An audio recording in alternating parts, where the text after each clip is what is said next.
Ano pang tinitingin-tingin mo riyan? Sabi ng bawal ang mga pulubi at tindera ng kung ano-ano rito. Look at yourself. You don't belong here. Ang baho mo at ang dungis mo para pumasok sa Lumina Soul. Ang boses na yon ni Min Ji-yeon ay tila matalim na humiwa sa gitna ng malakas na buhos ng ulan sa labas ng marangyang restaurant. Sa sandaling iyon, ang tanging hawak ni Sabina ay isang maliit na kahon ng mga espesyal na pastry na binili pa niya mula sa kabilang kalsada. Kanina lang, habang maingat siyang naglalakad sa ilalim ng ulan, ang tanging nasa isip niya ay ang mapangiti ang kanyang mga empleyado sa araw ng kanilang anibersaryo. Gusto niyang iparamdam sa kanila na kahit siya ang may-ari, bahagi sila ng kanyang pamilya. Isang munting pasalubong mula sa puso ng isang buntis na nagnanais lamang ng init at pagmamahal. Ngunit ang init na yon ay mabilis na naglaho nang maramdaman niya ang magaspang na kamay ng dalawang security guard na humawak sa kanyang magkabilang braso. Sa isang iglap, tila nawalan ng bigat ang kanyang katawan dahil sa puwersa ng pagkakahablot sa kanya. Hindi na siya nagkaroon ng pagkakataong magpaliwanag. Hindi man lang niya nagawang sabihin na siya, si Sabina Amarante, ang babaeng nasa likod ng tagumpay ng kumpanyang ito. Ma'am, sandali lang. Buntis po ako. Please, dahan-dahan lang. Ang tanging naibulalas niya sa pagitan ng panginginig ng kanyang boses. Ngunit ang kanyang pagsusumamo ay tila tinangay lamang ng hangin. Naramdaman ni Sabina ang hapdi sa kanyang balat nang hilahin siya ng marahas patungo sa labas. Ang kanyang mga paa na nakasuot lamang ng simpleng sapatos para sa kanyang kaginhawaan ay nagsimulang makaladkad sa malamig at basang semento ng entrance. Kasabay nito, ang hawak niyang kahon ay bumagsak. Nakita niya sa kanyang malabong paningin kung paano dahan-dahang nayurakan ng got ng sapatos ni Min Ji-yeon ang mga pastel na kulay ng mga cake na pinili niya ng may pagmamahal. Ang bawat piraso ng tinapay ay nadurog sa putik, katulad ng kanyang dangal na unti-unting niyuyurakan sa harap ng maraming taong nakatitig lamang. Walang isang boses ang tumayo para sa kanya. Ang mga tauhang dati niyang tinuring na kapamilya ay nakayuko, takot sa bagsik ng kanilang manager. Ang ulan ay nanunuot sa kanyang manipis na jacket, hanggang sa maramdaman niya ang tila kidlat na kirot sa kanyang puson. Ang kanyang 5 buwang tiyan ay nagsimulang manigas dahil sa takot at tensyon. Naramdaman niya ang pait ng tubig ulan na humahalo sa kanyang mga luha habang nakasubsob siya sa malamig na sahig sa labas ng pinto. Ang marangyang ilaw ng Lumina Soul ay tila napakalayo na, bagamat ilang pulgada lamang ang layo nito. Doon, sa gitna ng kawalang katarungan, naramdaman niya ang pagdaloy ng isang bagay na mainit sa pagitan ng kanyang mga hita. Isang init na hindi nagmumula sa pag-ibig, kundi sa panganib na mawala ang tanging hiyas na iniingatan niya. Sa loob-loob ni Sabina, habang ang kanyang paningin ay unti-unting nagdidilim sa ilalim ng kulay abong langit ng Seoul, isang katanungan ang pilit na umaalingaw-ngaw sa kanyang nagdurusang isipan. Hanggang kailan ko ba kailangang tiisin ang lahat ng sakit para lang tawaging bahagi ng pamilyang ito? Sapat na ba ang dugong dumadaloy sa akin para ituring akong basura sa sarili kong tahanan? 50-50 ang tsansa ng bata, Mr. Villarreal. Masyadong matindi ang naging trauma sa kanyang katawan at ang pagdurugo ay hindi pa rin ganap na humihinto. Kailangan nating maghanda sa pinakamababang posibleng resulta. Ang mga salitang yon mula sa doktor ay tila isang malakas na sampal na yumanig sa buong pagkatao ni Leonardo.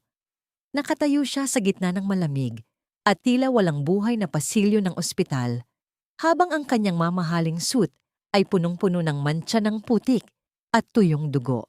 Ang dugo ni Sabina, ang dugo ng kanilang hindi pa isinisilang na anak. Ang amoy ng antiseptic ay humahalo sa amoy ng ulan na nananatili pa rin sa kanyang balat, na nagpapaalala sa kanya ng kalagim-lagim na tagpong dinatnan niya sa harap ng sarili nilang restaurant. Habang hinihintay ang anumang balita, muling naglakbay ang kanyang isipan sa sandaling binuhat niya ang walang malay na katawan ni Sabina mula sa basang semento. Ang kanyang asawa, na dati ay puno ng buhay at laging may matamis na ngiti, ay tila isang nalantang bulaklak na itinapon sa basurahan. Ang kanyang mga kamay ay nanginginig pa rin habang inaalala kung paano pilit na kumakapit ang maliliit na daliri ni Sabina sa kanyang polo, tila humihingi ng tulong sa gitna ng kadiliman. Sa loob ng silid, nakahiga si Sabina na napapalibutan ng mga kumikislap na makina. Ang bawat tunog ng monitor ay tila isang mabagal na pintig ng kaba sa dibdib ni Leonardo. Ang maputing balat ng kanyang asawa ay mas lalong namumutla sa ilalim ng mga ilaw ng ospital at ang bawat hininga nito ay tila isang pakikipaglaban sa kamatayan.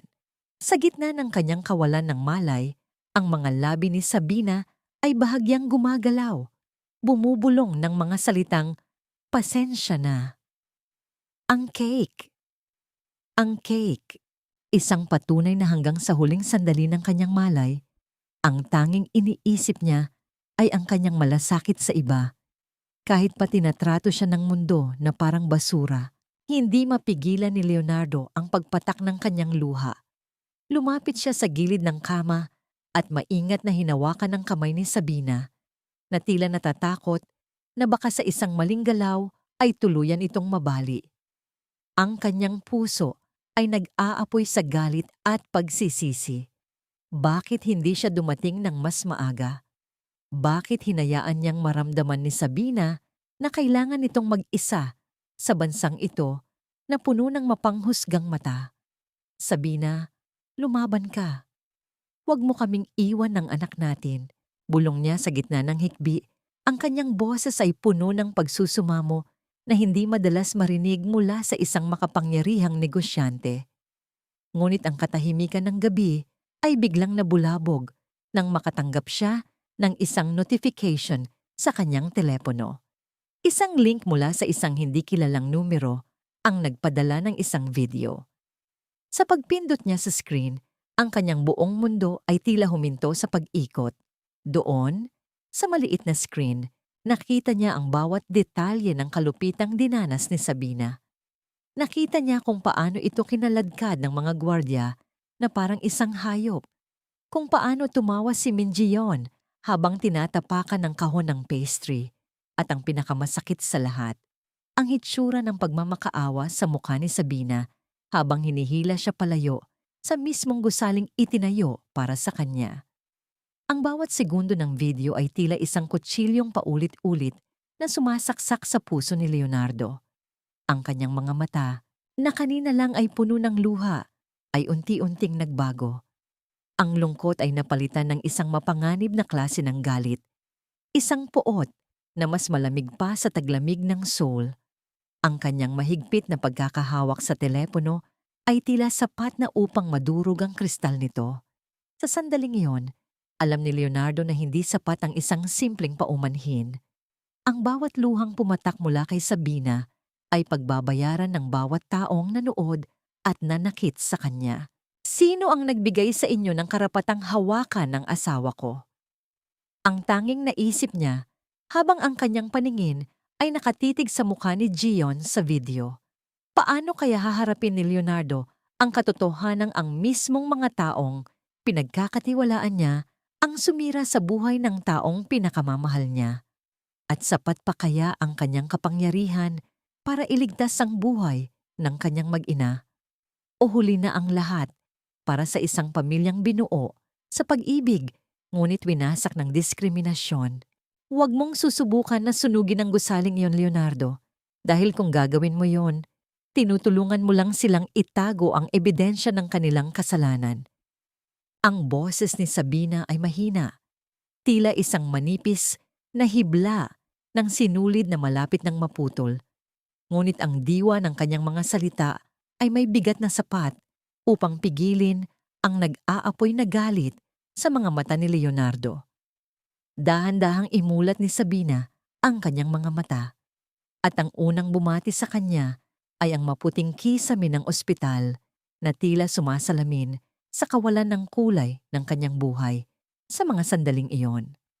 Ang bawat paggalaw ng kanyang labi ay nagdudulot ng hapdi, hindi lamang dahil sa tuyot niyang lalamunan, kundi dahil sa bigat ng katotohanang kailangan niyang harapin. Agad na lumapit si Leonardo. Ang kanyang mukha ay puno ng relief na nahahaluan ng matinding pag-aalala. Sabina, salamat sa Diyos, gising ka na. Huwag kang mag-alala. Gagawin ko ang lahat. I will make them crawl for what they did to you. Sisiguraduhin kong wala nang matitira sa pangalan ni Min Ji-yeon pagkatapos nito. Hinawakan ni Sabina ang kamay ng asawa. Ang kanyang mga daliri ay malamig pa rin. Hindi sapat ang galit, Leo. Ang galit ay mabilis lumipas, pero ang katarungan ay dapat manatili. I built that restaurant with my sweat and tears. It was supposed to be a place of warmth, not a dungeon of discrimination. Sa gitna ng kanilang pag-uusap, dahan-dahang bumukas ang pinto. Pumasok si Daniel Park, ang tanging taong nanatiling tapat kay Sabina sa loob ng administrasyon ng Lumina Soul. Ang kanyang mukha ay balisa at may dala siyang isang itim na folder na tila naglalaman ng mga lihim na hindi dapat nalaman ng sinuman. Ang tunog ng kanyang mga hakbang sa makintab na sahig ng ospital ay nagbibigay ng isang mabigat na atmosfera sa loob ng silid. Ma'am Sabina, Sir Leonardo, I'm sorry I couldn't do anything earlier. Binantaan ni Gio ng lahat ng empleyado. Ngunit hindi ko na kayang manahimik pa. Simula ni Daniel, ang kanyang boses ay nanginginig sa takot at hiya. Inabot ni Sabina ang folder. Sa loob nito ay ang mga dokumentong nagpapatunay sa image upgrade policy na ipinatupad ni Min Ji-yeon nang wala siyang pahintulot. Nakasulat doon ang mga tagubilin na alisin ang mga empleyadong hindi pasok sa aesthetic ng brand, na ang ibig sabihin ay ang mga kapwa niya Pilipino at ang mga taong may mas madidilim na kulay ng balat. Ngunit ang mas nakapanlulumo ay ang natuklasan ni Sabina sa huling pahina. Ang pirma sa ilalim ng pulisyang yon ay hindi lamang kay Ji-yeon. May kasama itong isang pamilyar na tatak na nagmula sa opisina ng pamilya Villarreal. Isang malamig na kilabot ang gumapang sa likod ni Sabina. Ang restaurant na itinuring niyang anak ay unti-unti nang nilalason ng mga taong inaasahan niyang magpoprotekta sa kanya. Hindi lang ito tungkol sa pagpapalayas sa akin, Leo, bulong ni Sabina, habang ang kanyang mga mata ay nananatiling nakatitig sa mga pangalan sa papel. Min Ji-yeon is systematically selling off our internal shares to a dummy corporation. She's trying to steal the company from under us. And it seems like she has a partner from within your family. Ang katahimikan sa loob ng silid ay naging bingi. Ang hangin ay tila naging malapot, mahirap lang hapin. Napatingin si Leonardo kay Sabina, ang kanyang panga ay nagngangalit. Ang pagtataksil ay hindi lamang nagmula sa isang empleyadong mapagmataas, kundi tila nakaugat sa mismong pundasyon ng kanilang pagsasama. Sa gitna ng sakit ng kanyang katawan, hinaplos ni Sabina ang kanyang tiyan. Naramdaman niya ang isang mahinang pitik sa loob, isang paalala na may buhay na umaasa sa kanyang katatagan. Ang kanyang pagkatao ay tila unti-unting nabubuo muli, hindi na bilang isang biktima, kundi bilang isang ina na handang makipagdigma para sa kinabukasan ng kanyang anak. Bakit tila may basbas ng pamilya Villarreal ang mga maling gawain ni Ji-yeon? At hanggang saan ang kayang isakripisyo ni Sabina para sa isang pamilyang tila handa siyang itapon sa oras na hindi na siya kapaki-pakinabang? Ang katotohanan ay mas mapait pa sa gamot na dumadaloy sa kanyang ugat, at ang bawat pahina ng folder na yon ay nagsisilbing mitsa ng isang mas malaking pagsabog. Sana ay naisip mo ang magiging epekto nito sa aming pangalan bago ka nagpa-eskandalo sa harap ng restaurant, Sabina. You should have known better than to look like a beggar in front of our flagship store. Ang malamig na boses ni Doña Rosalinda ay tila yelong dumapo sa mainit na balat ni Sabina. Kasunod nito ay ang marahang pagbukas ng pinto at ang pagpasok ng isang babaeng tila hindi man lang tinamaan ng ulan o puyat. Ang bawat hakbang ng kanyang matitigas na takong sa sahig ng ospital ay nagbibigay ng isang awtoridad na tila kayang patigilin ang tibok ng puso ng sino mang makarinig. Suot ang kanyang mamahaling terno at mga hiyas na kumikinang sa ilalim ng ilaw. Tila isang reyna si Rosalinda na bumisita sa isang bilanggo, sa halip na isang biyenang dumadalaw sa kanyang manugang. Tumingin si Sabina sa kanyang biyenan. Ang kanyang mga mata ay nanlalabo pa rin dahil sa hirap. Sa tabi ng kanyang kama, ang monitor ng tibok ng puso ay nagpapakita ng mabilis na pagtaas ng mga linya. Isang pisikal na pagtugon sa presensya ng babaeng matagal na niyang pinagsisilbihan ng may buong pagpapakumbaba. Habang si Sabina ay nakaratay at nakikipaglaban para sa buhay ng kanyang anak, ang tanging nakikita ni Rosalinda ay ang pagbagsak ng halaga ng kanilang mga shares sa merkado. Mama, muntik na kaming mawala ng apo niyo. Mahinang tugon ni Sabina. Ang kanyang boses ay puno ng pait at hindi makapaniwalang pagkadismaya. Kinaladkad ako sa putikan. I was treated like an animal by our own people. Isang mapait na ngiti ang gumuhit sa mga labi ni Rosalinda. Lumapit siya sa gilid ng kama, ngunit hindi upang hawakan ang kamay ni Sabina, kundi upang ayusin ang kanyang sariling buhok sa harap ng salamin. That's the problem with you, Sabina. Masyado kang emotional. If you had just dressed properly, if you had just carried yourself like a Villarreal, hindi ka magmumukhang basahan sa ulan. You brought this upon yourself. Ngayon, ang balita ay kumakalat na sa Seoul. Isang Pilipinang gusgusin ang nagpapakilalang asawa ni Leonardo. It's a disaster for our reputation. Naramdaman ni Sabina ang isang matinding sikip sa kanyang dibdib. Ang bawat salita ni Rosalinda ay tila mga karayom na tumutusok sa kanyang sugatang puso. Naalala niya ang lahat ng sakripisyong ginawa niya, ang pagtalikod sa kanyang sariling karera para suportahan si Leonardo, ang pagtitiis sa mga matatalim na salita ni Rosalinda sa loob ng maraming taon, at ang utang na loob na lagi nitong ipinapamukha sa kanya dahil kinuha siya nito mula sa kahirapan. Ang lahat ng iyon ay tila walang halaga sa harap ng isang skandal. Dahan-dahang kinuha ni Rosalinda ang kanyang tsekera mula sa kanyang mamahaling bag.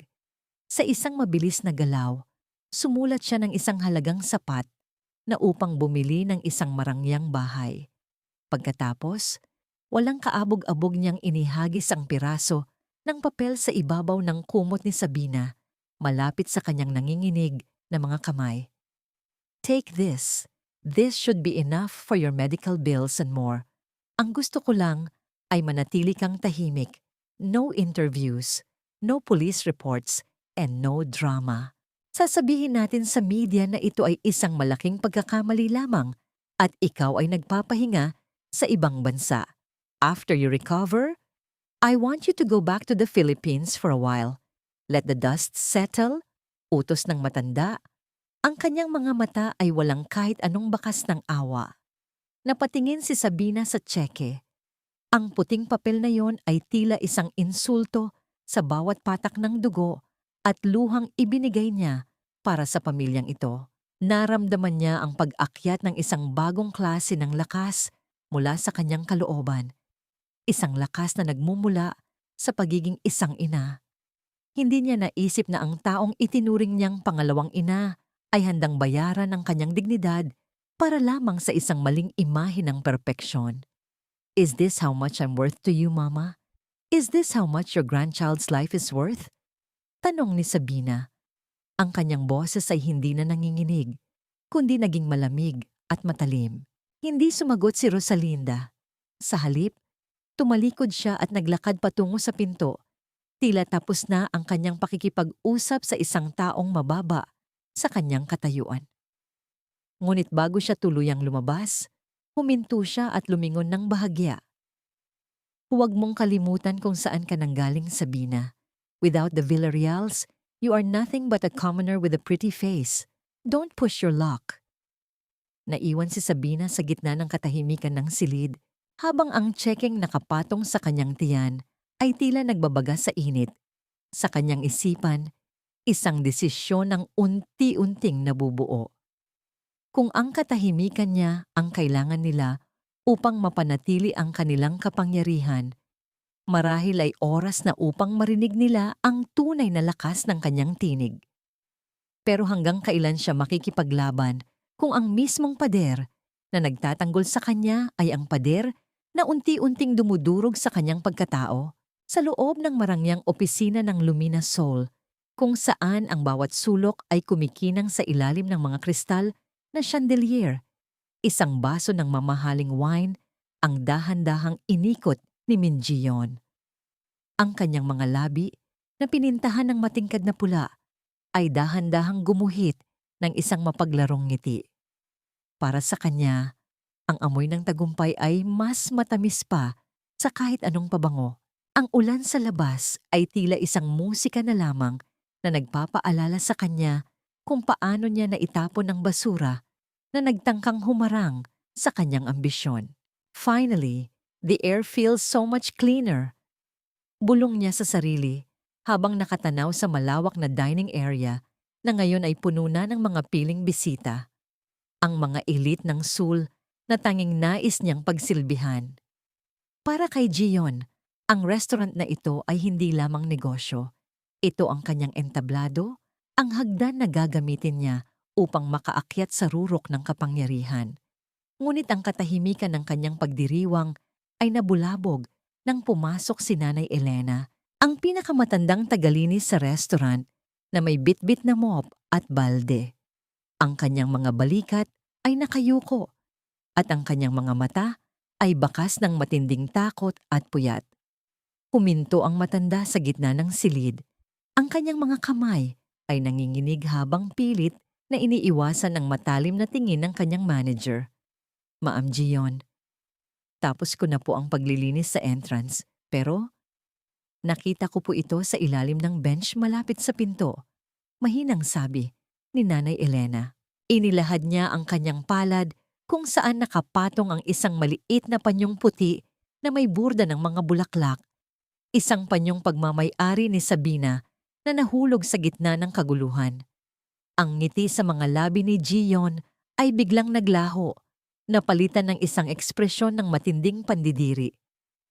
Sa isang mabilis na galaw, hinablot niya ang panyo mula sa kamay ng matanda at walang pag-aalinlangang itinapon ito sa basurahan na nasa tabi ng kanyang mesa. Bakit mo pa pinulot ang dumi na yan, Elena?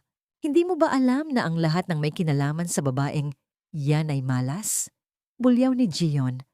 Ang kanyang boses ay naging matinis at puno ng lason. Don't tell me. Nakikisimpatya ka rin sa impostorang yon? Akala niyo ba ay maluloko niyo ako sa drama niyo? She's nothing but a social climber who tried to use our name. Pero ma'am, buntis po si Ma'am Sabina. Hindi po tama ang ginawa niyo sa kanya. Lakas loob na sagot ni Nanay Elena, bagamat ang kanyang boses ay tila isang mahinang ihip ng hangin sa gitna ng bagyo. Isang nakakangilong tawa ang pinakawalan ni Jion. Lumapit siya sa matanda. Ang kanyang mga mata ay naniningkit sa galit. You know what's not right, Elena? Ang pananatili ng mga taong katulad niyo rito. You people are bringing down the class of this establishment. You are fired. Ngayon din, iimpake mo ang mga gamit mo at lumayas ka rito bago ko patawagin ang mga guards na kinaladkad ang paborito mong senyora. Naramdaman ni Nanay Elena ang tila pagguho ng mundo sa kanyang paanan. Sa kanyang edad, ang trabahong ito ang tanging bumubuhay sa kanyang pamilya sa Pilipinas. Ang bawat patak ng kanyang pawis sa paglilinis ng sahig ng Lumina Soul ay ibinigay niya ng buong katapatan. Ngunit sa isang iglap, tila bula na naglaho ang lahat dahil lamang sa kanyang pagkampi sa katotohanan. Sa halip na umiyak ng malakas, marahang tumalikod ang matanda. Ang kanyang mga hakbang ay mabigat, tila bawat tapak ay nag-iiwan ng marka ng kawalang katarungan sa makintab na tiles. Ngunit bago siya lumabas, muli niyang tiningnan ang basurahan kung saan nakalagak ang panyo ni Sabina. Isang tahimik na panalangin ang namutawi sa kanyang mga labi. Isang hiling na sana ay magkaroon ng katarungan ang lahat ng mga pusong dinurog ng kapalaluan ni Jion. Habang naglalakad palabas ng restaurant si Nanay Elena, sa gitna ng malamig na gabi, hindi niya napansin na may isang maliit na piraso ng papel na sumabit sa kanyang suot na apron. Isang resibo ng transaksyong pinirmahan ni Gion na hindi nito napansing nahulog sa ilalim ng mesa. Ang ngiti ni Gion sa loob ng opisina ay muling bumalik. Hindi niya alam na ang kanyang huling biktima ay may dalang mitsa na maaaring sumunog sa kanyang binuong palasyo ng kasinungalingan. Hanggang kailan mananatiling nakatago ang mga lihim sa likod ng mga ngiti at kailan magsisimulang magsalita ang mga taong pilit na pinatahimik. Huwag po kayong umiyak, Ma'am Sabina. Ang mga luha niyo ay masyadong mahalaga para masayang sa mga taong walang puso. Ang marahang boses ni Nanay Elena ay tila isang mainit na yakap sa gitna ng napakalamig na silid ng ospital. Pumasok ang matanda nang halos hindi lumilikha ng anumang ingay. Tanging ang mahinang pag-usad ng kanyang mga lumang tsinelas sa makintab na sahig ang nagpapahiwatig ng kanyang pagdating. Hawak niya ang isang maliit na lalagyan ng mainit na sabaw na gawa sa luya at manok. Ang tanging lunas na alam niya para sa isang pusong sugatan at isang katawang nanghihina. Nakatitig lamang si Sabina sa bintana, pinagmamasdan ng mga patak ng ulan na tila mga luhang dumadaloy sa salamin. Sa kanyang kandungan ay naroon pa rin ang tseke mula kay Doña Rosalinda, isang puting papel na tila naging simbolo ng kanyang pagkakakulong sa gintong hawla ng mga Villarreal. Nang makita niya si Nanay Elena, ang pader ng katatagan na pilit niyang binuo sa harap ni Leonardo ay biglang gumuho. Nanay Elena, bakit po kayo nandito? Baka makita kayo ni Gion, lalo kayong mapahamak. Bulong ni Sabina habang pilit na bumabangon mula sa pagkakahiga. Umiling ang matanda at naupo sa tabi ng kama. Wala na po silang magagawa sa akin, ma'am.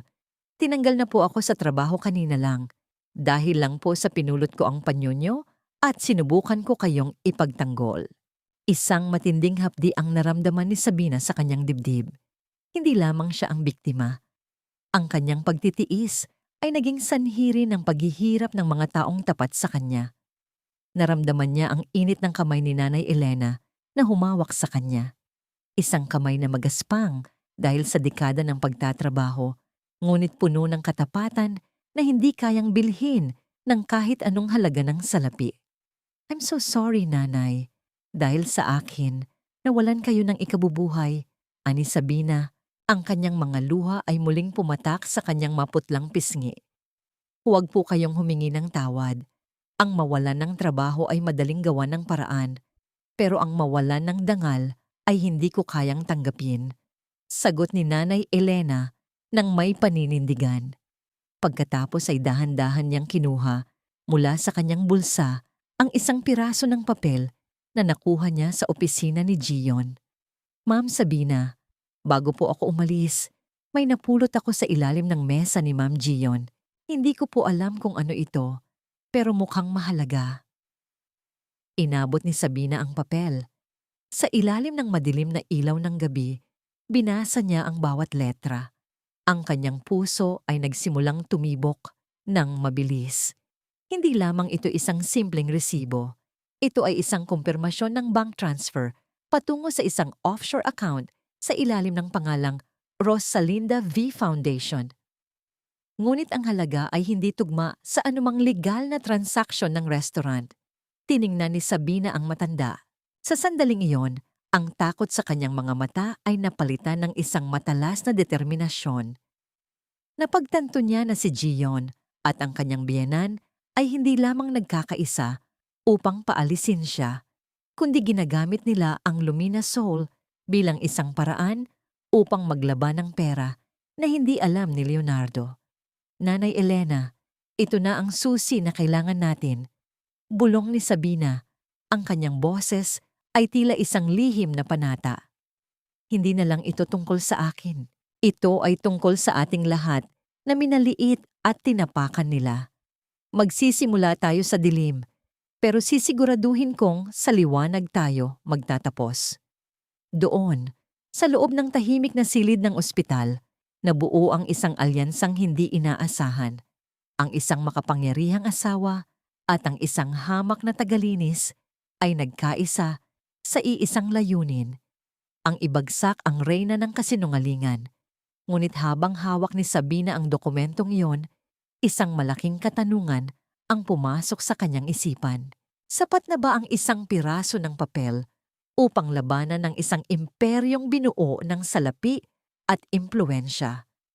At paano niya sasabihin kay Leonardo na ang sarili nitong ina ang utak sa likod ng unti-unting pagbagsak ng kanilang negosyo nang hindi nadudurog ang puso ng lalaking mahal niya? Sapat na ba ang salitang mahal kita kung hindi mo kayang manindigan para sa akin sa harap ng sarili mong ina? Ang tanong na yon ni Sabina ay tila isang malamig na hanging dumaan sa pagitan nila ni Leonardo sa loob ng tahimik na silid ng ospital. Ang sikat ng araw na sumisilip sa bintana ay tila walang dalang init sapagkat ang namumuong lamat sa kanilang pagsasama ay mas lalong lumalalim sa bawat segundong lumilipas. Nakatayo si Leonardo sa paanan ng kama. Ang kanyang mga mata ay pagod at ang kanyang mga balikat ay tila pasa ng buong mundo. Kakarating lang niya mula sa isang mahabang pag-uusap kay Doña Rosalinda. At sa halip na balita ng katarungan, ang dala niya ay ang amoy ng kompromiso. Sabina, please understand, sinusubukan ko lang ayusin ang lahat nang hindi nasisira ang reputasyon ng pamilya, paliwanag ni Leonardo. Ang kanyang boses ay puno ng pagmamakaawa. Sabi ni Mama, pansamantala ka munang bumalik ng Pilipinas. Doon ka magpagaling.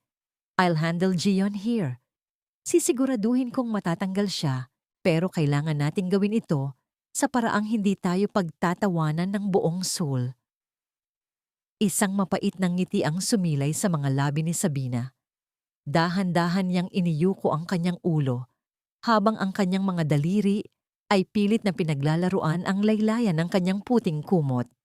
Ang bawat salita ni Leonardo ay tila isang kumpirmasyon na, sa mata ng pamilya Villarreal, siya ay isang problema lamang na kailangang itago, sa halip na isang asawang dapat ipaglaban.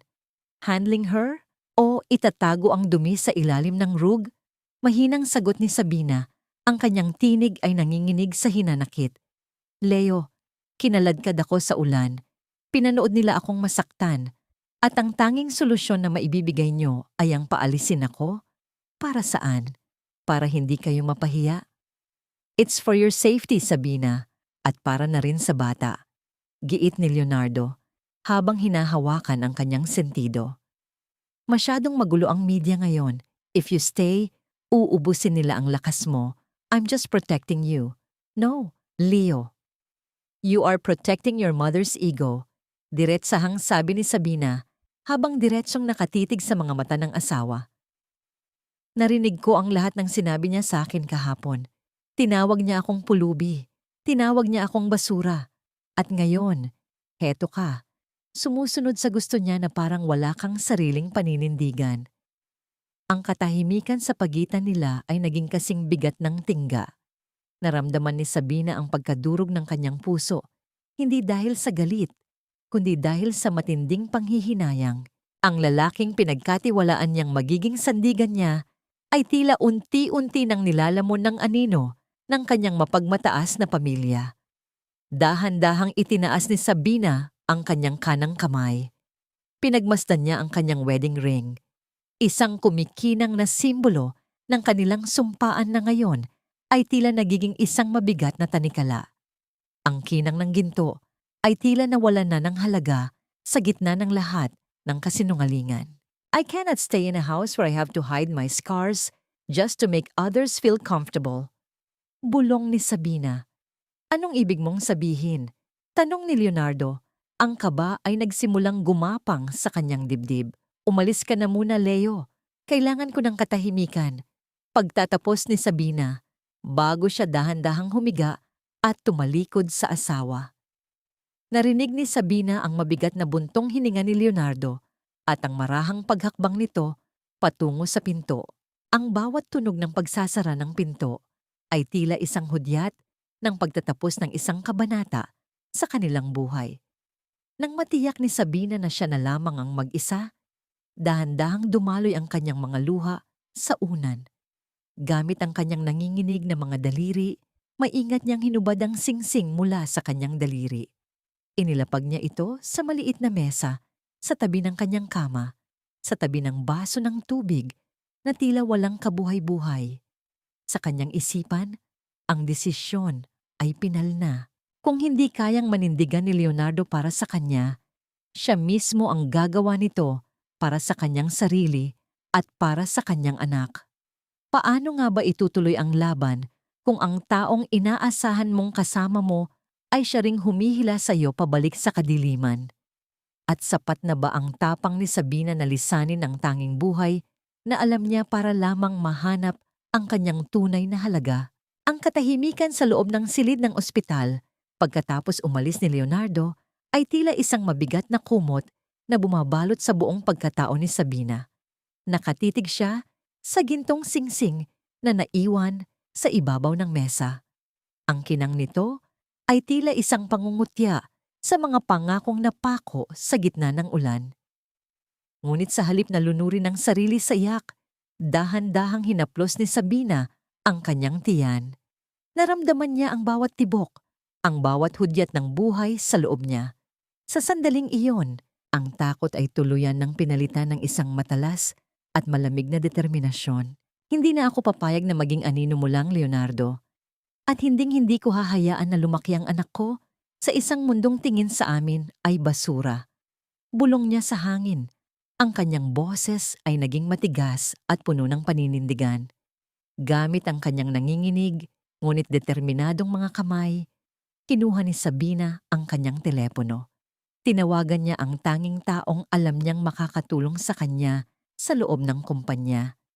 Hindi nagtagal at pumasok si Daniel Park, dala ang kanyang laptop at isang balisang ekspresyon.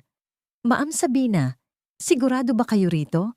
Kung malalaman ni Doña Rosalinda na binubuksan natin ang mga internal files na ito, hindi lang trabaho ko ang mawawala. Baka pati ang kaligtasan niyo ay malagay sa panganib. Babala ni Daniel habang inilalagay ang device sa harap ni Sabina. Wala na akong ibang pagpipilian, Daniel. Ang kaligtasan ko at ng anak ko ay matagal na nilang kinuha noong kinaladkad nila ako sa labas. Sagot ni Sabina, ipakita mo sa akin ang lahat. Gusto kong makita kung paano nila nilalaro ang pera ng Lumina Soul. Sa sumunod na ilang oras, ang silid ng ospital ay naging isang makeshift command center. Sa ilalim ng malabong ilaw, binagtas nila ang maze ng mga digital records. Natuklasan ni Sabina na ang image upgrade ni Min Ji-yeon ay hindi lamang isang simpleng pagbabago ng hitsura ng restaurant. Ito ay isang sopistikadong paraan upang palabasin ang mga lehitimong investors at palitan sila ng mga shell companies na pagmamay-ari ni Ji-yeon at may basbas ng Rosalinda V Foundation. Ginagamit nila ang pangalan ni Leonardo bilang panangga habang unti-unti nilang ninanakaw ang pundasyon ng kumpanya. Habang tinitingnan ni Sabina ang mga dokumento, biglang umilaw ang kanyang telepono. Isang mensahe mula sa isang hindi kilalang numero ang pumasok. Nang buksan niya ito, isang malamig na kilabot ang gumapang sa kanyang likuran. Masyado ka ng maraming nalalaman, Sabina. Kung gusto mo pang makita ang anak mo na lumaki, umalis ka na sa Seoul habang may pagkakataon ka pa. Isang maling galaw mo lang at sisiguraduhin kong hindi ka na makakaabot sa delivery room. Nabitawan ni Sabina ang telepono. Ang tunog ng pagbagsak nito sa sahig ay tila isang malakas na babala sa gitna ng katahimikan. Napatingin si Daniel sa kanya, puno ng kaba. Ngunit sa halip na sumuko, kinuha ni Sabina ang kanyang bag at dahan-dahang tumayo mula sa kama. Ang bawat hakbang ay nagdudulot ng kirot sa kanyang puson, ngunit hindi niya ito pinansin. Saan po kayo pupunta, ma'am? Tanong ni Daniel. Pilit siyang inaalalayan. Lalabas ako rito, Daniel. Ngayon din? Sagot ni Sabina habang isinusuot ang kanyang jacket. Hindi ako ligtas dito at hindi rin ako ligtas sa tabi ni Leonardo. Kailangan nating itago ang mga ebidensyang ito bago nila malaman na hawak natin ang lahat. Maingat silang lumabas ng silid. Iniiwasan ng mga nurse at ang security na itinalaga ni Leonardo. Sa labas ng ospital, ang gabi ay madilim at ang hangin ay nanunuot sa buto. Habang sumasakay sa isang itim na taxi, lumingon si Sabina sa malaking gusali ng ospital. Alam niyang sa pag-alis niyang ito, wala nang balikan. Iniwan niya ang kanyang buhay bilang asawa ni Leonardo Villarreal upang simulan ang laban bilang Sabina Amarante. Isang ina na handang itaya ang lahat. Habang mabilis na lumalayo ang taxi sa mga ilaw ng lungsod, hindi napansin ni Sabina na may isang kulay itim na van na dahan-dahang sumusunod sa kanila mula sa malayo.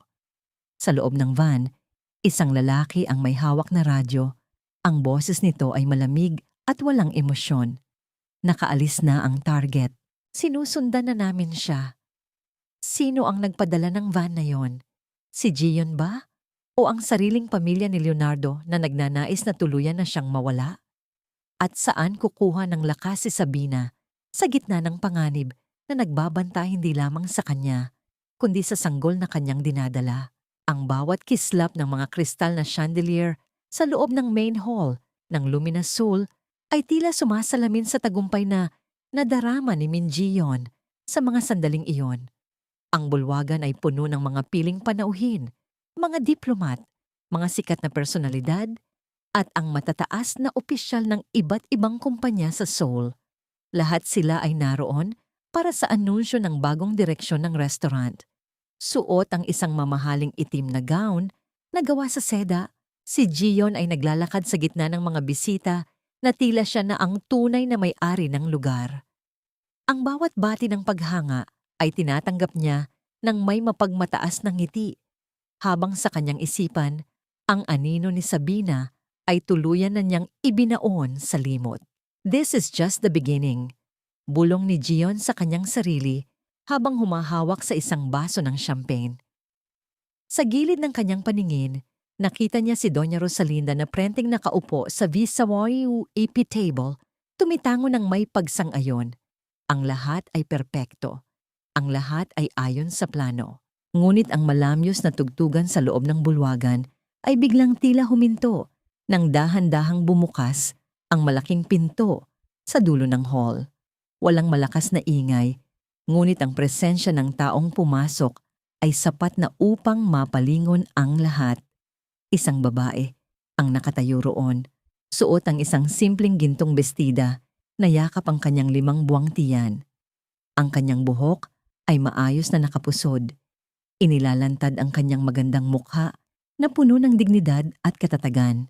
Ang kanyang balat ay tila nagniningning sa ilalim ng mga ilaw, hindi na maputla, kundi puno ng buhay at determinasyon. Si Sabina yon, ngunit hindi ang Sabina na basang-basa sa ulan at kinaladkad sa putikan. Ang babaeng nasa harap nila ngayon ay may awtoridad na tila kayang patumbahin ang mga pader ng Luminous Soul sa isang tingin lamang. Ang baso ng champagne sa kamay ni Gion ay bahagyang nanginig. Ang kanyang mukha ay nawalan ng kulay at ang kanyang mapang-aping ang ngiti ay napalitan ng isang ekspresyon ng matinding pagkagulat at takot. Sabina, paanong? Hindi niya naituloy ang kanyang sasabihin dahil ang bawat hakbang ni Sabina patungo sa gitna ng hall ay tila isang mabigat na pintig ng katarungan. Agad na humarang si Gion sa harap ni Sabina. Pilit na itinatago ang kanyang kaba sa harap ng mga bisita. How dare you show your face here again? Guard! Nasaan ang mga gwardya? Ilabas ang babaeng ito. Hindi siya kasama sa listahan. Ang boses ni Gion ay naging matinis, puno ng desperasyon na mapanatili ang kontrol. Ngunit sa halip na matakot, isang mahinahon at malamig na ngiti ang sumilay sa mga labi ni Sabina. Hindi niya man lang tiningnan ang mga gwardyang papalapit. Sa halip, dahan-dahan niyang itinaas ang kanyang kamay, hawak ang isang gintong susi at isang makapal na itim na folder na may tatak ng mataas na hukuman. Hindi na kailangan ng mga gwardya Gion, ang boses ni Sabina ay umalingaw-ngaw sa buong bulwagan, malinaw at puno ng kapangyarihan. Dahil ang taong pinapaalis mo ay hindi isang pulubi at lalong hindi isang impostora. I am Sabina Amarante Villarreal, the majority shareholder and the true owner of Lumina Soul. At narito ako hindi para makigulo, kundi para bawiin ang lahat ng ninakaw mo. Ang mga bulungan sa paligid ay tila naging isang malakas na ugong. Ang mga kamera ng mga mamamahayag ay nagsimulang kislap-kislap. Itinuon ang lahat ng atensyon sa dalawang babaeng magkaharap sa gitna ng entablado. Nakita ni Sabina ang pagkislap ng takot sa mga mata ni Gion at ang matalim na tingin ni Doña Rosalinda na tila gustong tunawin siya sa kinatatayuan niya. Dahan-dahang binuksan ni Sabina ang folder at kinuha ang isang dokumentong naglalaman ng mga lagda ng board members. Inilapag niya ito sa ibabaw ng mesa sa harap ni Gion. Mula sa oras na ito, Min Gion, tinatanggalan na kita ng lahat ng kapangyarihan sa kumpanyang ito. At bago mo isipin na tumawag ng pulis para paalisin ako, marahil ay gusto mong basahin ang huling pahina ng dokumentong ito, ang warrant of seizure para sa lahat ng accounts na ginamit mo sa iyong illegal na transaksyon. Ang mukha ni Gion ay tila naging abo. Ang kanyang katawan ay nagsimulang manginig at sa harap ng lahat ng elite ng Seoul, ang kanyang binuong palasyo ng kasinungalingan ay nagsimulang gumuho. Ngunit sa gitna ng tagumpay na ito, naramdaman ni Sabina ang isang matinding titig mula sa likuran. Lumingon siya at nakita niya si Leonardo na nakatayo sa may pinto.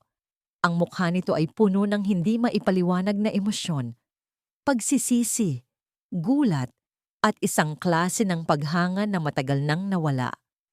Ngunit bago pa man makahakbang si Leonardo patungo sa kanya, isang lalaking nakasuot ang lumapit kay Sabina at bumulong sa kanyang tainga.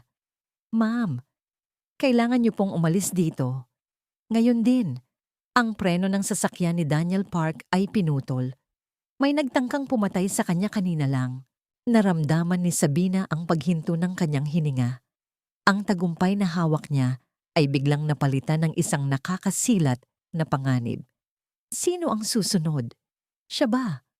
O ang anak na dinadala niya? Akala mo ba ay nanalo ka na? You are still nothing but a piece of dirt in a golden dress.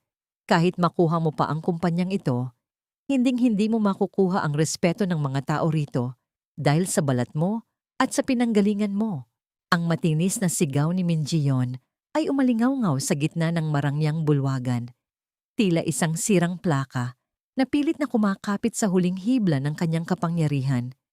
Naniningkit ang kanyang mga mata sa galit at ang kanyang mukha ay namumula na sa tindi ng pagkapahiya. Sa harap ng lahat ng mga elite ng Seoul, ang kanyang maskara ng pagiging sopistikada ay tuluyan ng nalaglag. Inilalantad ang isang halimaw na puno ng poot at diskriminasyon. Ngunit si Sabina ay nanatiling kalmado. Dahan-dahan siyang humakbang paitaas sa entablado. Ang bawat tunog ng kanyang sapatos sa sahig ay tila isang hatol na hindi matatakasan. Huminto siya sa tapat ni Gion at sa isang mabilis, ngunit kontroladong galaw, isang malakas na sampal ang dumapo sa pisngi ng manager. Hindi yun sampal ng paghihiganti lamang. Iyon ay sampal para sa bawat luhang pumatak sa ulan, sampal para sa bawat paghamak sa kanyang pagkatao, at sampal para sa bawat empleyadong inabuso ng malupit na babaeng ito. Ang tunog ng palad ni Sabina sa balat ni Gion ay tila nagpatahimik sa buong mundo. Ang sampal na yan ay hindi galing sa galit, Gion. Galing iyan sa katotohanan. Ang boses ni Sabina ay malamig, ngunit punong-puno ng awtoridad. Ang tinatawag mong dumi ay ang taong nagbigay sa iyo ng pagkakataong tumayo sa kumpanyang ito. At ang tinatawag mong respeto, hindi iyan nakukuha sa panlalait ng kapwa. Heto ang kailangan mong makita. Inilabas ni Sabina ang kanyang telepono at ikinabit ito sa malaking projector ng hall. Sa isang sandali, ang video ng pagkakakaladkad kay Sabina sa labas ng restaurant ay muling napanood ng lahat. Ngunit sa pagkakataong ito, kasama na ang malinaw na audio ng mga panunukso at pagtawa ni Gion habang tinatapakan ang kahon ng pastry. Ang bawat salitang mapang-api na binitawan nito ay narinig ng bawat diplomat at negosyante sa loob ng silid. You didn't just kick me out, Gion. You tried to kill my child for the sake of your image upgrade. Dadagdag ni Sabina. Ang kanyang boses ay bahagyang nanginginig sa naipong emosyon. And while you were busy playing queen, you were stealing millions from the Villarreal family. Sa gitna ng kaguluhan, biglang tumayo si Doña Rosalinda mula sa kanyang upuan. Ang kanyang mukha ay tila isang pader na bato, walang emosyon. Lumapit siya sa gitna ng entablado, tila susubukan pang iligtas ang natitirang dangal ng kanilang pamilya. Sabina, enough of this drama. Let's settle this in private. Ang boses ni Rosalinda ay puno ng pag-uutos. Huwag mong hiyain ang pangalan ng asawa mo sa harap ng maraming tao. Tumingin si Sabina sa kanyang biyenan at sa pagkakataong ito, wala nang bakas ng takot sa kanyang mga mata. Mama, hindi ako ang nagpapahiya sa pamilyang ito. Kayo. Kayo ang nagpahintulot sa kalupitang ito para lamang sa inyong pride. Alam niyo ba na ang perang ipinampuhunan ni Gion sa kanyang dummy companies ay galing sa mismong foundation na ipinangalan niyo sa sarili niyo? Ang katahimikan ni Rosalinda ay naging kumpirmasyon ng lahat. Napalingon si Sabina kay Leonardo na ngayon ay nasa paanan na ng entablado. Ang mukha nito ay bakas ng matinding pagkabigla at pagsisisi. Ngunit bago pa man makapagsalita ang asawa, muling naramdaman ni Sabina ang banta ng panganib na ibinulong sa kanya kanina. Isang lalaking nakauniforme ng waiter ang mabilis na lumalapit sa direksyon ni Sabina. May hawak itong isang bagay na nakatago sa ilalim ng tray. Sa gitna ng liwanag ng mga chandelier, nakita ni Sabina ang pagkislap ng isang matalim na bagay. Ang kanyang puso ay tila tumigil sa pagtibok. Hindi siya makagalaw. Tila ang kanyang katawan ay naging bahagi na rin ng entabladong kinatatayuan niya. Sabina, Doc, ang sigaw ni Leonardo na mabilis na tumakbo patungo sa kanya. Ngunit sa gitna ng kaguluhan, isang malakas na tunog ng pagkabasag ng kristal ang umalingaw-ngaw sa buong hall, kasunod ng pagdilim ng lahat ng ilaw. Sa loob ng kabuuang kadiliman, tanging ang mabilis na paghinga ni Sabina at ang tunog ng nagkakagulong mga tao ang naririnig. Sa gitna ng dilim, naramdaman ni Sabina ang isang malakas na kamay na humawak sa kanyang braso at hinila siya pababa. Sino ang humila sa kanya? Ang taong magliligtas sa kanya o ang taong tatapos sa laban na sinimulan niya? At sa gitna ng panganib na ito, makakaya pa ba niyang protektahan ang buhay na nasa loob ng kanyang sinapupunan? Huwag kang bibitiw, Sabina. Nandito na ako. I won't let them touch you again. Ang boses ni Leonardo ay tila isang angkla sa gitna ng nagngangalit na dagat ng kadiliman. Sa loob ng madilim na bulwagan, naramdaman ni Sabina ang mahigpit at nanginginig na yakap ng kanyang asawa. Ang init ng katawan nito ay sumalungat sa malamig na takot na bumabalot sa kanyang puso. Ngunit sa kabila ng proteksyong ito, nararamdaman ni Sabina ang bawat marahas na pintig ng kanyang puso na tila gustong kumawala sa kanyang dibdib. Ang bawat hininga niya ay may kasamang habdi at ang kanyang sinapupunan ay muling naging sentro ng isang pamilyar na kirot. Isang babala na ang kanyang katawan ay nasa hangganan na ng kanyang makakaya. Nang dahan-dahang bumalik ang mga emergency lights, ang kanina'y marangyang bulwagan ay naging isang eksena ng kaguluhan. Ang mga kristal na baso ay nagkapira-piraso sa sahig at ang mga mamahaling pagkain ay nayurakan na ng mga taong nagpulasan sa takot. Nakita ni Sabina sa dulo ng hall ang lalaking nagtangkang saksakin siya na ngayon ay pinipigilan na ng 5 security guards. Ngunit ang mas nakakapanghilakbot ay ang tingin ni Min Gion, isang tinging puno ng wagas na puot, tila isang hayop na nasugatan at handang pumatay bago tuluyang malagutan ng hininga. Leo, ang bata. Ang sakit ng tiyan ko. Mahinang daling ni Sabina. Ang kanyang mukha ay nababalot na ng malamig na pawis. Hindi na nag-aksaya ng panahon si Leonardo. Binuhat niya si Sabina ng parang isang mamahaling hiyas na natatakot siyang mabasag. Ngunit bago sila makalabas, Isang matigas na harang ang humarang sa kanilang daanan. Si Doña Rosalinda, na tila hindi man lang natinag ng kaguluhan, ay nakatayo sa harap ng pinto. Ang kanyang mukha ay kasing tigas ng marmol at ang kanyang mga mata ay walang bakas ng pag-aalala para sa kanyang manugang o sa kanyang apo. Leonardo, saan mo siya dadalhin? Ang mga reporters ay nasa labas. Kapag nakita kanilang buhat-buhat ang babaeng yan, tuluyan ng babagsak ang halaga ng ating shares. Ang boses ni Rosalinda ay matalim. Mas inaalala ang mga numero sa stock market kaysa sa buhay na nakataya. Iwanan mo siya sa mga NARS.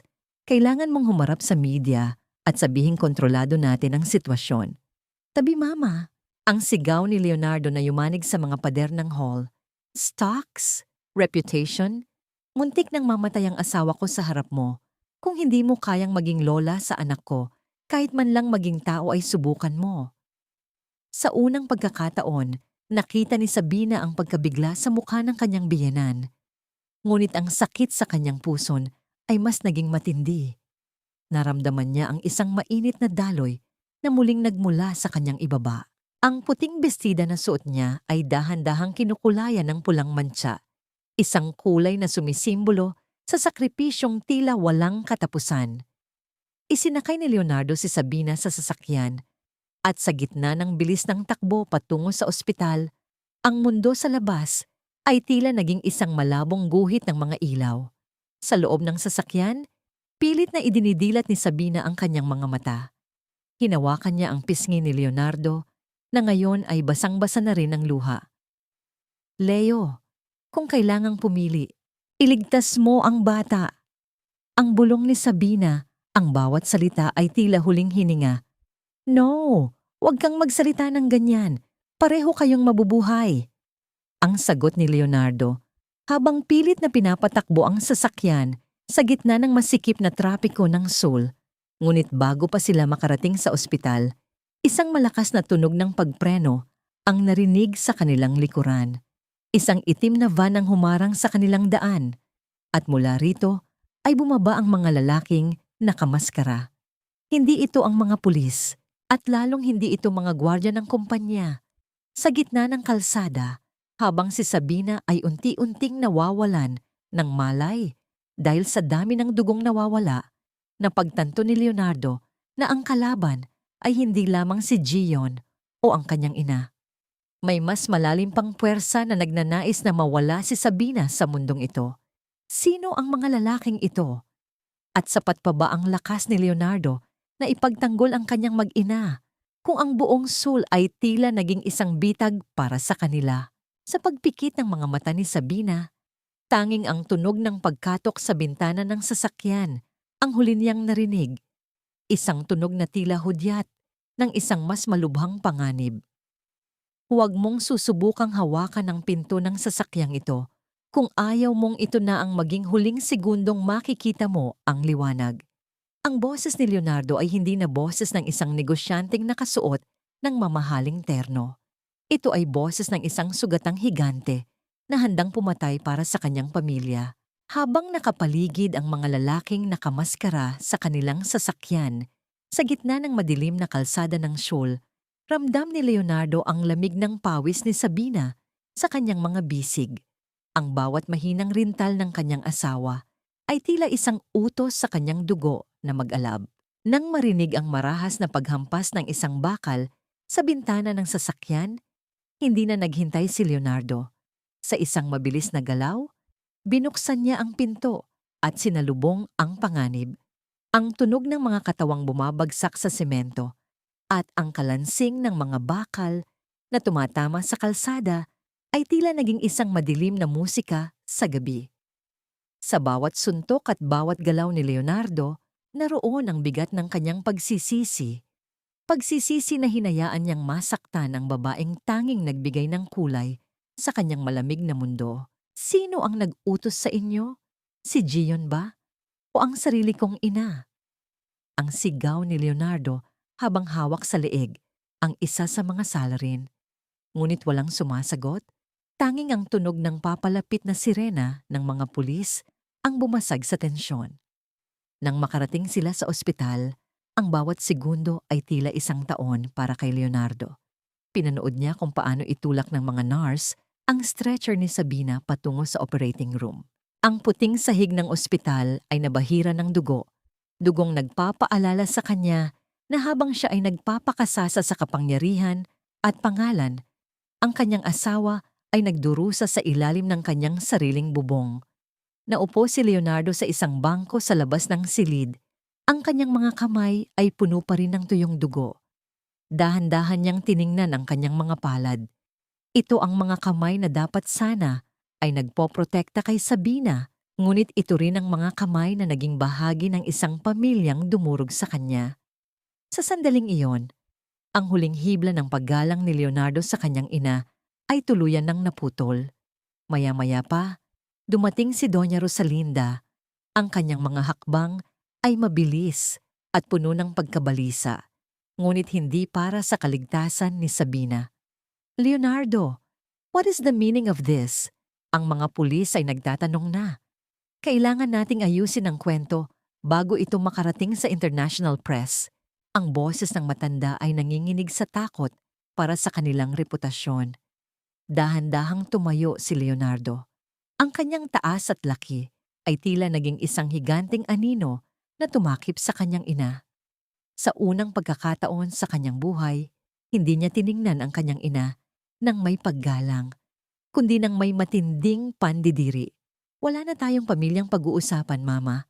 Ang boses ni Leonardo ay mababa, ngunit puno ng panganib. Mula sa araw na ito, hindi mo na ako anak. At kung sakaling may mangyaring masama sa asawa at anak ko, sisiguraduhin kong ang pangalang Villarreal na iniingatan mo ay magiging simbolo ng kahihiyan sa buong mundo. Umalis ka na, bago ko pa makalimutang ikaw ang nagluwal sa akin. Hindi nakapagsalita si Rosalinda. Ang kanyang mukha ay tila naging abo habang pinagmamasdan ng kanyang anak na tuluyan ng naging estranghero sa kanya. Tumalikod ang matanda at naglakad palayo. Ang bawat tunog ng kanyang takong ay tila hudyat ng pagbagsak ng isang imperyo. Lumipas ang mga oras at dahan-dahang bumukas ang pinto ng operating room. Lumabas ang doktor, hinubad ang kanyang maskara at huminga ng malalim. Ligtas ang iyong asawa, Mr. Villarreal, at ang bata. Mapalad tayo dahil matibay ang kanyang kapit. Ngunit kailangan ni Mrs. Villarreal ng ganap na katahimikan. Ang pinsala sa kanyang emosyon ay mas malalim kaysa sa kanyang mga sugat. Naramdaman ni Leonardo ang pagluwag ng kanyang dibdib, ngunit ang bigat sa kanyang puso ay hindi nawala. Pumasok siya sa silid ni Sabina. Nakita niya itong gising na, nakatitig sa kawalan. Ang kanyang mga mata na dati ay puno ng pag-ibig para kay Leonardo ay tila naging 2 malalim na balon ng yelo. Lumapit si Leonardo at sinubukang hawakan ang kamay ni Sabina. Ngunit bago pa man dumapo ang kanyang daliri, dahan-dahang inilayo ni Sabina ang kanyang kamay. Hindi siya lumingon, hindi siya nagsalita. Sabina, nandito na ako. Patawarin mo ako. Ang bulong ni Leonardo, ang kanyang boses ay basag na basag. Nanatiling tahimik si Sabina. Ang bawat segundong lumilipas ay tila isang pader na unti-unting itinatayo sa pagitan nilang dalawa. Ang sugat sa katawan ay gagaling, ngunit ang tiwala na winasak ng ulan at pagtataksil ay tila tuluyan ng naging abo. Paano muling bubuuin ang isang pag-ibig kung ang bawat tingin ng asawa mo ay nagpapaalala sa iyo ng lahat ng sakit na iyong dinanas? Ang sugat sa balat ay naghihilom, ngunit ang peklat sa kaluluwa ay mananatiling saksi sa bawat hagupit ng ulan. Ang mga salitang iyon ay paulit-ulit na umaalingaw-ngaw sa isipan ni Sabina habang pinagmamasdan niya ang kanyang sarili sa salamin ng banyo sa ospital. Maputla pa rin siya at ang mga pasa sa kanyang braso ay naging kulay ube na, mga alaala ng marahas na pagkaladkad sa kanya sa labas ng Lumina Soul. Ngunit sa likod ng kanyang mga mata, wala na ang bakas ng takot. Ang bawat luhang pumatak sa kanyang pisngi noong gabi ng bagyo ay tila naging bakal na nagpatibay sa kanyang paninindigan. Dahan-dahan siyang bumalik sa kanyang higaan. naroon si Leonardo, nakaupo sa sulok, hawak ang isang mangkok ng mainit na sopas. Ang hitsura nito ay tila isang taong hindi natulog ng ilang linggo. Gulo-gulo ang buhok, may mga itim sa ilalim ng mata, at ang dating matikas na tindig ay napalitan ng isang mapagkumbabang anyo. Kumain ka muna, Sabina, kahit kaunti lang. Para sa bata, ang boses ni Leonardo ay halos isang bulong, puno ng pagmamakaawa, na tila ang bawat salita ay may dalang bigat ng 1,000 kasalanan. Tiningnan siya ni Sabina nang walang emosyon. Leo, ang bata ang dahilan kung bakit ako lumalaban. Pero huwag mong isipin na ang sopas na iyan ay sapat na para burahin ang ginawa ng pamilya mo. Alam ko? At sisiguraduhin kong pagbabayaran nila ang lahat. Sagot ni Leonardo, ang kanyang panga ay nagngangalit sa galit tuwing naaalala ang kanyang ina at si Gion. Sa sandaling iyon, umilaw ang telepono ni Sabina. Isang mensahe mula kay Daniel Park ang pumasok. May kalakip itong isang audio file. Nang pindutin ni Sabina ang play, ang silid ay napuno ng boses ni Min Gion. Boses na puno ng kayabangan at kawalang hiyaan. Bakit ko siya titigilan? Gusto ko na ngang mawala ang batang yan para wala ng ugnayan ang mga Villarreal sa babaeng yan. Sinadya kong itulak siya sa labas at kung kailangang kaladkarin siya hanggang sa mawalan siya ng malay, gagawin ko. Wala siyang laban sa akin dahil hawak ko si Doña Rosalinda. Ang bawat salita ni Gion ay tila isang bagong saksak sa puso ni Leonardo. Ngunit para kay Sabina, ito ang piraso ng puzzle na bubuo sa kanyang tagumpay. Ito ang kanyang huling alas. Isang pag-amin na hindi kayang pabulaanan ng kahit anong galing ng abogado. Ito na ang katapusan niya. Bulong ni Sabina, ang kanyang mga mata ay naniningkit. At hindi lang siya. Ang video ng pagkakakaladkad sa akin ay kumalat na sa social media. Isang hindi kilalang account ang nag-upload nito kanina lang. Ang buong Seoul ay nag-aalab na sa galit. Sino ang nag-upload? Tanong ni Leonardo. Ang gulat ay bakas sa kanyang mukha. Si Nanay Elena, sagot ni Sabina ng may bahagyang ngiti. Ang taong minaliit niyo ang naging susi para mabuksan ang mga mata ng mundo. Biglang bumukas ang pinto ng silid at pumasok ang isang nurse, ang mukha ay balisa. Mr. Villarreal, nandoon po si Miss Min Gion sa labas, nagpipilit pumasok. Kasama niya ang mga pulis, sinasabing ninakawan niyo raw siya ng mga dokumento. Isang mapait na tawa ang pinakawalan ni Sabina. Dahan-dahan siyang tumayo mula sa kanyang kama. Iniinda ang kirot sa kanyang puson. Papasukin niyo siya. Oras na para harapin niya ang reynang akala niya ay napatumba na niya. Pumasok si Gion na tila isang baliw. Ang buhok ay bahagyang gulo at ang kanyang mga mata ay puno ng desperasyon. Nasaan ang mga folder? Sabina, ibalik mo sa akin ang mga accounts. Wala kang karapatang pakialaman ng mga yon. Tumingin si Sabina kay Gion nang may matinding hamak. Ang mga dokumentong tinutukoy mo ay nasa kamay na ng mga awtoridad, Gion. At ang boses mo? Ang boses mo ay kasalukuyan ng pinakikinggan ng libu-libong tao sa internet. Sa isang sandali, ang buong mundo ni Gion ay tila huminto. Nang makita niya ang telepono ni Sabina na nagpapakita ng libu-libong shares ng kanyang pag-amin, ang kanyang tuhod ay nanghina at napaluhod siya sa malamig na sahig ng ospital. Ngunit sa gitna ng tagumpay na ito, isang masamang balita ang dumating. Isang tawag mula sa main office ang natanggap ni Leonardo.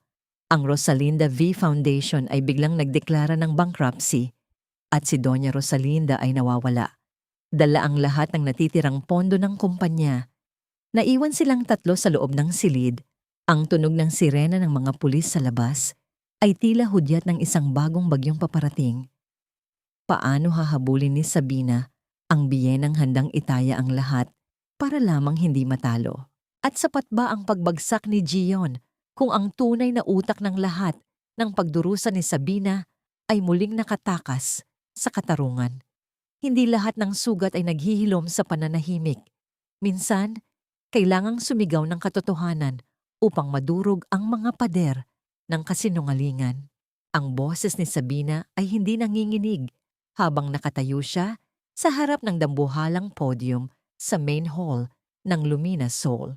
Ang bulwagang ito, na dati ay naging saksi sa kanyang pagkakadapa at pagkakahiya, ay napupuno ngayon ng daan-daang mga mamamahayag at mga kamera na tila mga matang nag-aabang sa bawat salitang bibitawan niya.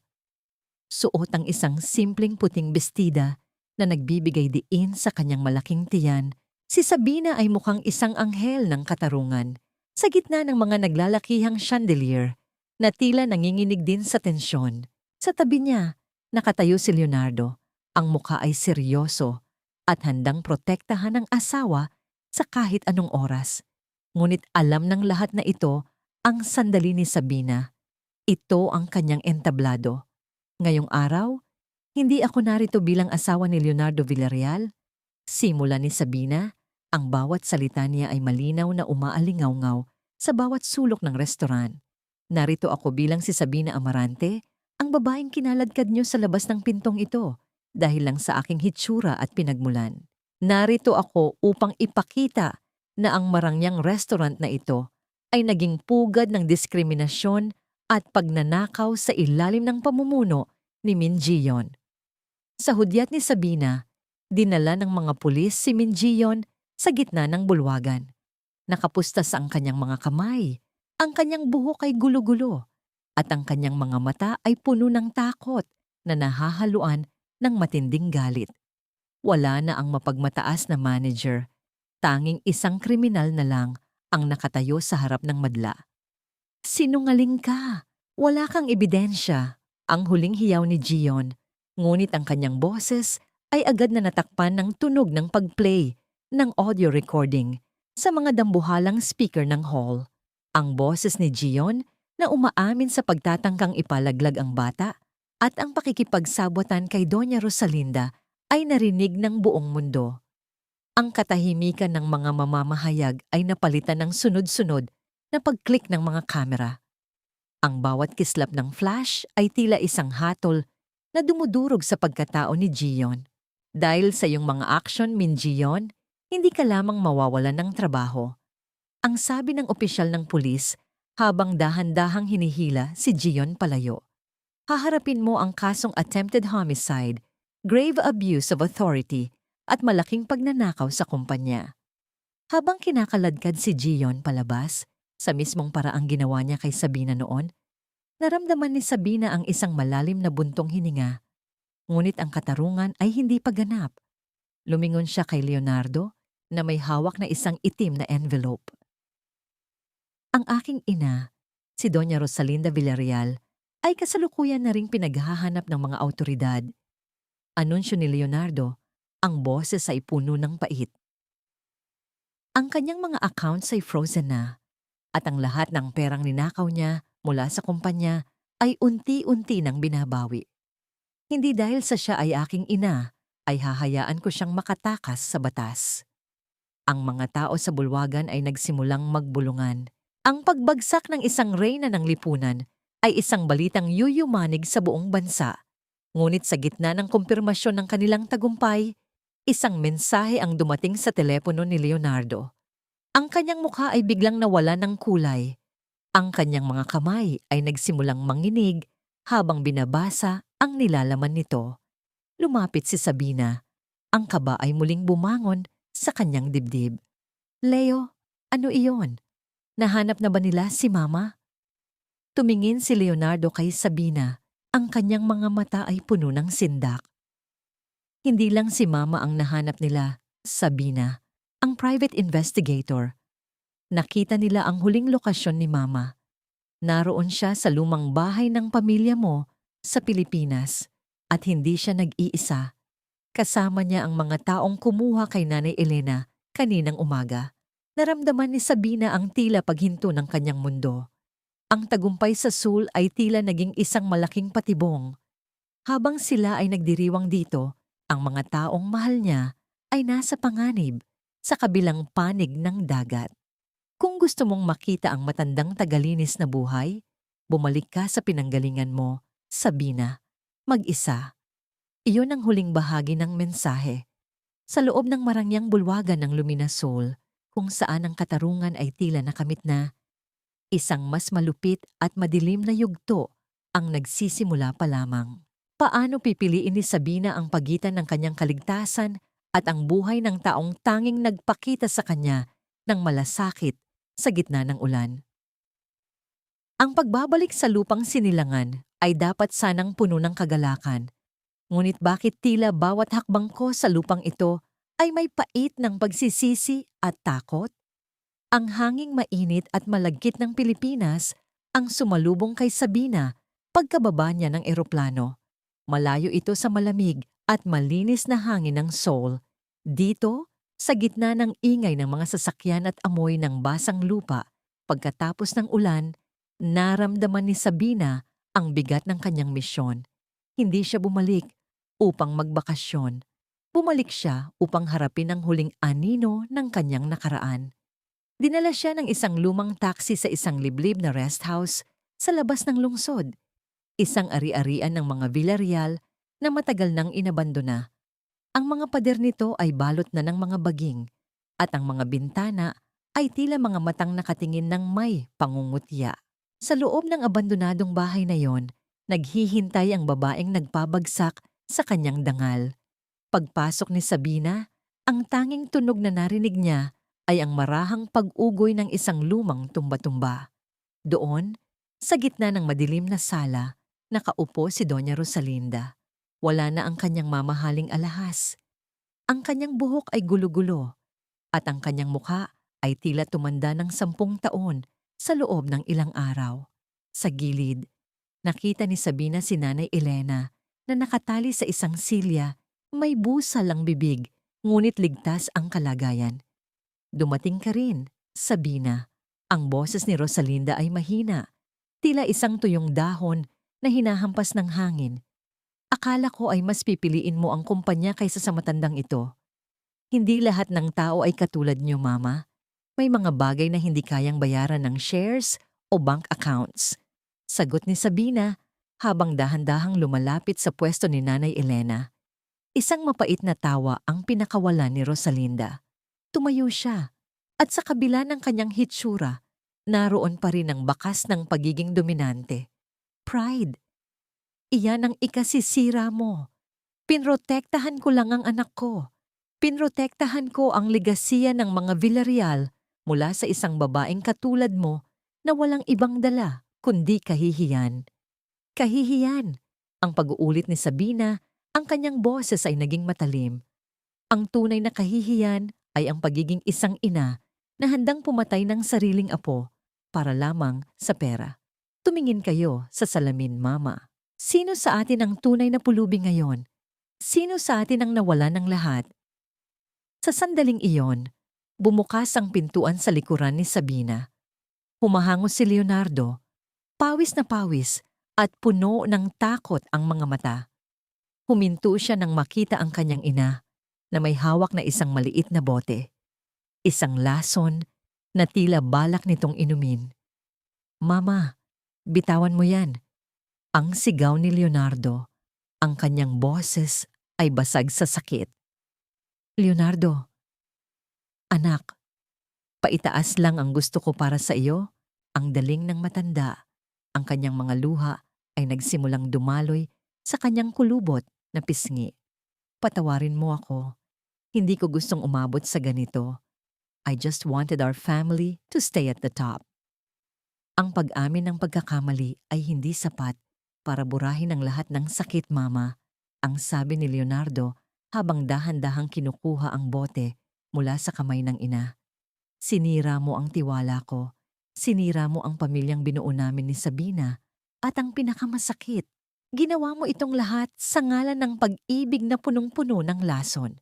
Napaluhod si Doña Rosalinda sa sahig. Ang kanyang mga hikbi ay umaling-awngaw sa buong bahay. Ang reyna ng Seoul ay naging isang kaawa-awang matanda sa gitna ng isang abandonadong bahay sa Pilipinas. Habang inaayusan ni Sabina si Nanay Elena, naramdaman niya ang isang biglang paghilo. Ang tensyon ng mga nakaraang araw at ang mahabang biyahe ay tila sumingil na sa kanyang katawan. Naramdaman ni Sabina ang isang matinding kirot sa kanyang puson.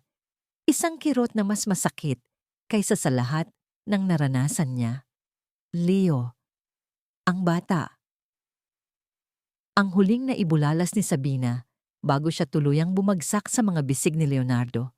Sa gitna ng tagumpay laban sa mga kaaway, muling naging banta ang kamatayan. Habang naririnig ang iyak ni Rosalinda at ang sigaw ni Leonardo na humihingi ng tulong, tanging ang katahimikan ng gabi ang sumaksi sa panibagong pakikipagsapalaran ni Sabina. Makakaya pa ba ng kanyang katawan na ituloy ang laban para sa buhay ng kanyang anak? O ang tagumpay na ito ay magiging huling alaala na lamang ng isang inang nagbuwis ng lahat? Sa bawat pagitan ng hininga, may isang laban na hindi nakikita ng mata. Isang laban sa pagitan ng pagbitiw sa sakit ng kahapon at pagkapit sa pag-asa ng bukas. Ang puting kisame ng ospital sa Maynila ay tila sumasalamin sa bagong simula na pilit na inaabot ni Sabina. Malayo ang amoy ng kalsada sa Seoul. Dito, ang hangin ay may halong amoy ng sampagita na palihim na inilagay ni Nanay Elena sa gilid ng kanyang kama. Ilang araw na ang lumipas mula nang gumuho ang mundo ni Doña Rosalinda sa harap niya. At sa bawat araw na yon, nanatiling nakabantay ang tadhana sa buhay na nasa loob ng sinapupunan ni Sabina. Dahan-dahan lang, Sabina, huwag kang biglang babangon. Ang malambot na paalala ni Leonardo. Hindi umalis ang kanyang asawa sa kanyang tabi.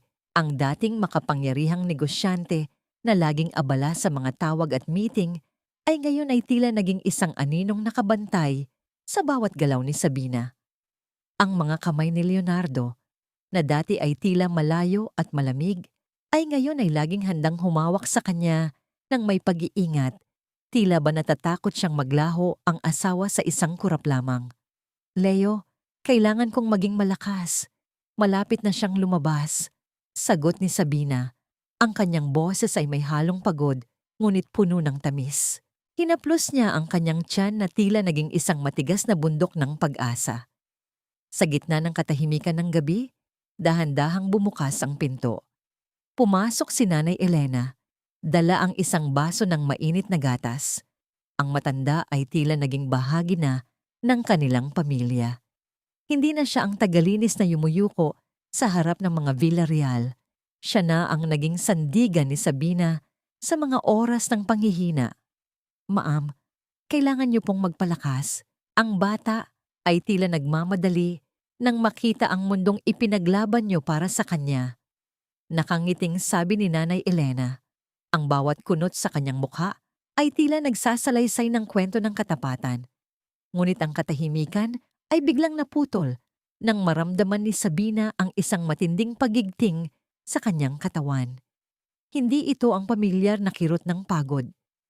Ito ay isang puwersang nagmumula sa kaibuturan ng kanyang pagkatao.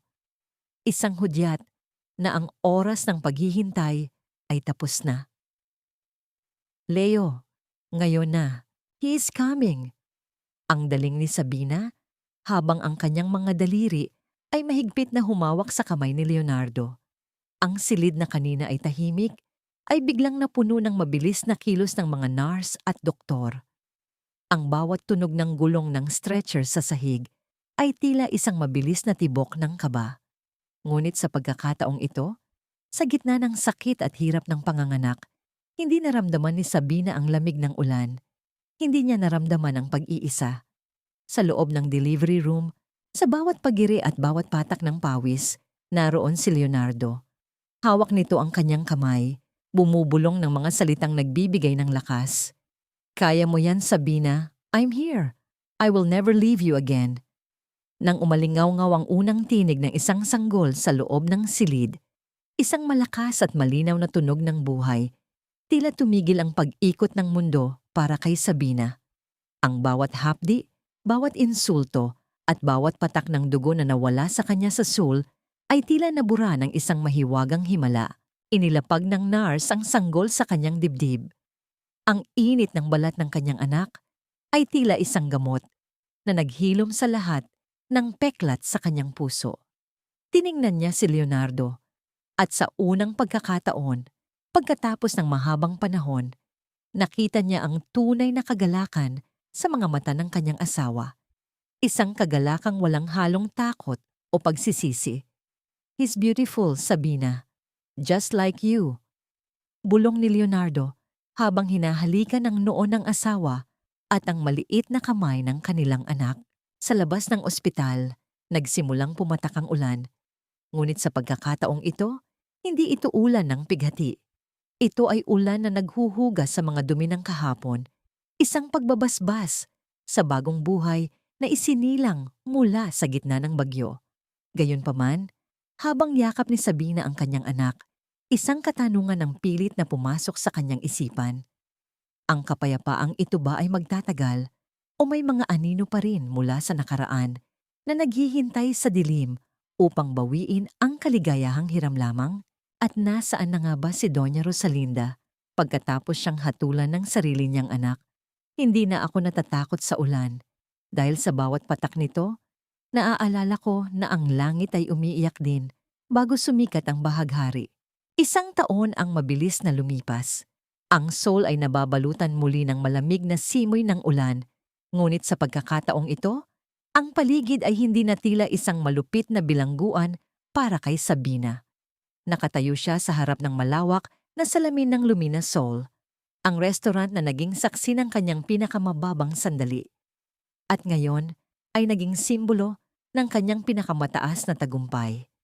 Suot ang isang eleganteng kulay asul na blazer na gawa sa tilang pinya mula sa Pilipinas. Ang kanyang tindig ay puno ng kumpiyansa at kapayapaan. Sa kanyang mga bisig, karga-karga niya ang isang makulit at malusog na sanggol na lalaki, si Gabriel.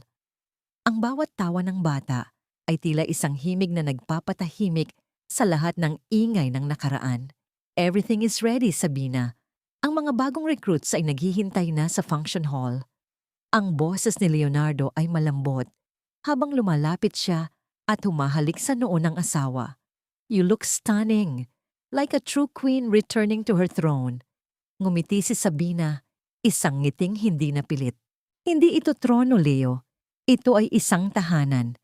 At sa tahanang ito, walang sino man ang itataboy dahil lamang sa itsura nila. Dinala ni Sabina ang kanyang anak patungo sa gitna ng hall. Doon, nakahanay ang mga bagong empleyado, mga Pilipino, Koreano, Vietnamese at iba pang lahi. Lahat sila ay may suot na unipormeng puno ng dignidad. Sa harap nila ay nakaupo si Nanay Elena, na ngayon ay itinalaga na bilang Cultural and Welfare Consultant ng kumpanya. Ang matanda ay nakasuot ng maayos na damit. Ang kanyang mga mata ay nagniningning sa pagmamalaki habang pinagmamasdan ng anak na kanyang ipinaglaban. Noong nakaraang taon, tumayo ako sa labas ng pintong ito na may dalang pasalubong. Simula ni Sabina, ang kanyang boses ay umalingaw-ngaw sa buong bulwagan ng may awtoridad at pagmamahal. Tinanggihan ako, kinaladkad ako, dinurog ang aking dangal. Ngunit narito ako ngayon upang sabihin sa inyo, ang halaga ng isang tao ay hindi nasusukat sa kislap ng kanyang alahas o sa puti ng kanyang balat. Ang tunay na karangalan ay nasa puso at sa paraan kung paano natin itinataas ang isa't isa. Pagkatapos ng kanyang talumpati, muling nagkaroon ng pagkakataon si Sabina na lumakad patungo sa entrance ng restaurant. Sa mismong lugar kung saan bumagsak ang kahon ng pastry noon, mayroon na ngayong isang maliit na marker na nakadikit sa pader. Nakasulat doon, "Dito nagsimula ang pagbabago. Walang sino man ang maiiwan sa ulan." Kinuha ni Sabina ang isang bagong kahon ng mga pastel-colored cakes mula sa counter. Dahan-dahan niyang iniabot ang bawat isa sa mga gwardiya sa pinto, na ngayon ay yumuyuko ng may tunay na paggalang. "Salamat po, Ma'am Sabina," ang sabay-sabay nilang tugon. Habang pinagmamasdan ni Leonardo ang kanyang mag-ina, naramdaman niya ang isang matinding pasasalamat sa tadhana. Ang lahat ng yaman ng mga Villarreal ay walang halaga kumpara sa kapayapaang nakikita niya sa mukha ni Sabina. Gayunpaman, sa gitna ng selebrasyon, lumapit ang isang secretary kay Sabina at bumulong, "Ma'am, may isang babae po sa labas. Kanina pa po siya nakatayo sa ilalim ng ulan. Ayaw niyang pumasok, pero may iniwan po siyang sulat para sa inyo. Kinuha ni Sabina ang sobre. Nang buksan niya ito, isang pamilyar na amoy ng mamahaling pabango ang humalimuyak.